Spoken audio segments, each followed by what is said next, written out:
Pablo, ¿cómo has visto la semana? ¿Cómo has visto la sesión de hoy? Una sesión marcada, como decíamos, por esa cuádruple hora bruja. También hoy mirábamos a ese dato de inflación de la eurozona, un 3% en el mes de agosto, marcaba máximos de los últimos 10 años.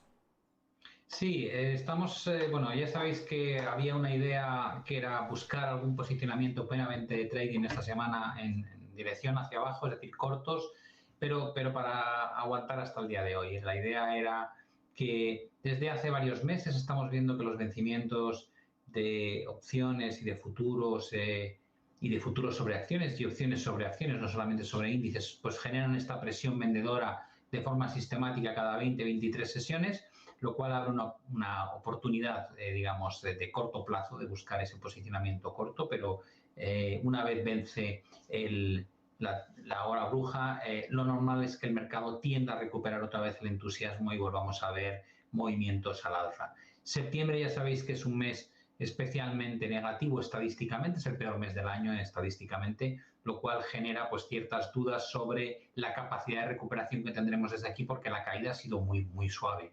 Pero aparte de eso tenemos la semana que viene, el miércoles, a la Reserva Federal, que tiene que, de alguna manera, o bien afianzar el concepto de cómo va a hacer el tapering o decir claramente que no es momento de empezar a retirar estímulo.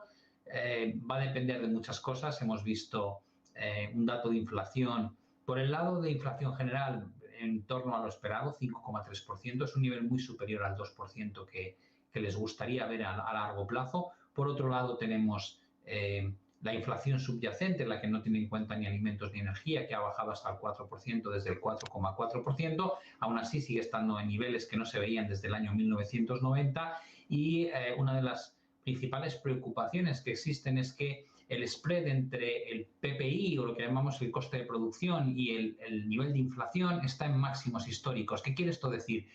Que las empresas están soportando a día de hoy un coste de fabricación muy elevado, de casi doble dígito, cercano al 10%, pero no están transmitiendo ese sobrecoste al producto final de una forma clara.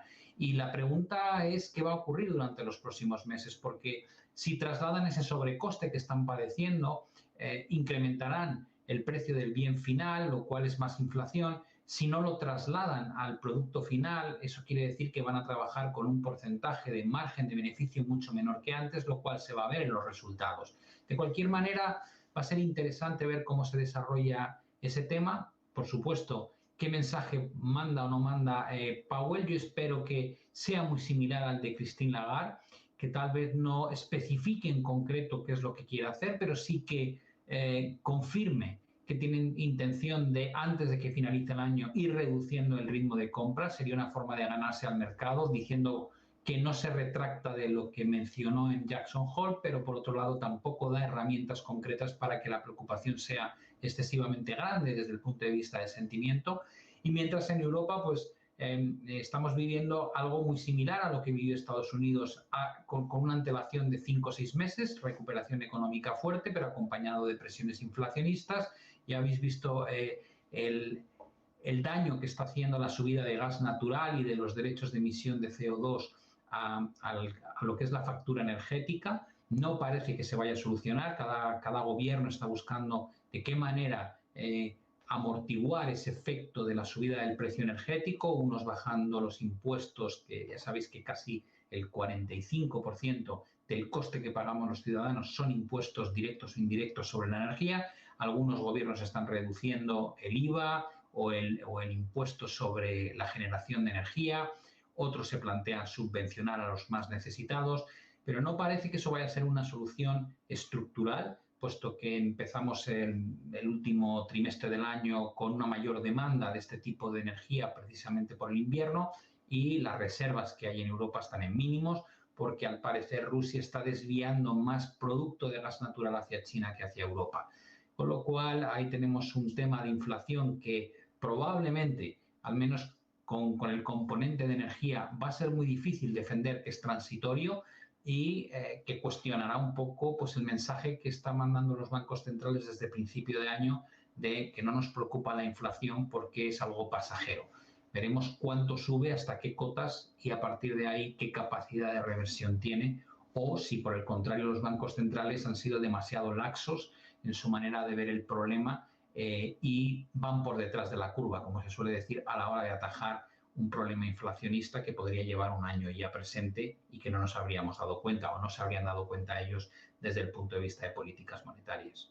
Pablo, buenas tardes. A eso de las 5 de la tarde teníamos en la CNMV el comunicado de Naturgy. Desde ayer estaba celebrando esa reunión del Consejo de Administración de la compañía que tenía que valorar la OPA de IFM sobre el 22, más o menos el 22% del capital de Naturgy. Finalmente ya tenemos sobre la mesa esa valoración. Básicamente lo que nos dicen es que consideran el precio razonable, pero alertan de que el 70% del capital de Naturgy no va a acudir a esa OPA. Dos de esos accionistas ya los teníamos claros, eran CVC y GIP, pero Criteria es cierto que no se había pronunciado de forma explícita.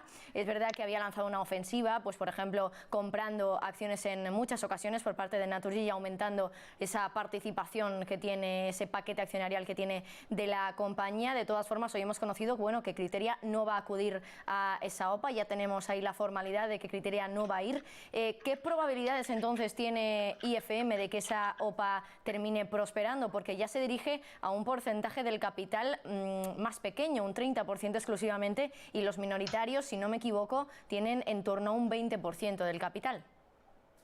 Sí, evidentemente plantea un riesgo claro y elevado de que pueda acabar siendo una operación fallida. Es decir, no es al final cualquier operación relacionada con una oferta pública sobre el capital de una compañía requieres tener un porcentaje suficientemente alto como para tener éxito. Entonces, el momento actual pues deja un panorama muy incierto y ya veremos cómo se soluciona durante la próxima semana.